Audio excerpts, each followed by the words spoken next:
কখনো আয়নার সামনে দাঁড়িয়ে কি মনে হয়েছে এই মানুষটাকে তো আমি চিনি না? আমারও ঠিক এটাই হয়েছিল। আয়নায় যাকে দেখছিলাম সে ছিল ক্লান্ত, পরাজিত আর পুরোপুরি বিধ্বস্ত। মনে হচ্ছিল আমার পৃথিবী থেকে সবকিছু যেন একটু একটু করে হারিয়ে যাচ্ছে। একটা সময় ছিল যখন আমার বেশ গোছানো একটা জীবন ছিল। নিজের স্বপ্ন, প্রিয় সম্পর্ক, ছোট ছোট অর্জন সব নিয়ে ভালোই চলছিল। কিন্তু হঠাৎ এমন এক ঝড় এলো যা সবকিছু তছনছ করে দিয়ে গেল।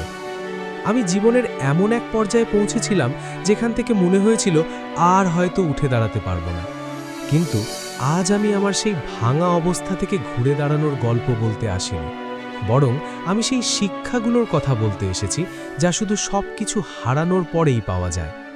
আমি প্রথম যে জিনিসটা বুঝেছিলাম তা হলো কঠিন সময় অভিশাপ নয়, বরং নিজেকে নতুন করে চেনার একটা সুযোগ। আমাদের ভেতরের আসল শক্তিটা তখনই প্রকাশ পায়। এরপর বুঝেছি এই পৃথিবীতে কিছুই স্থায়ী নয়। না সুখ, না কষ্ট, না সম্পর্ক, না অবস্থান। তাই হারানোর ভয়ে নিজেকে গুটিয়ে রাখার চেয়ে বর্তমান মুহূর্তটাকে মন ভরে বাঁচাই সবচেয়ে বুদ্ধিমানের কাজ। আর সবচেয়ে বড় যে সত্যিটা আমি শিখেছি, কখনো কখনো কিছু পথ হারাতে হয় শুধু নতুন পথের খোঁজ পাওয়ার জন্য।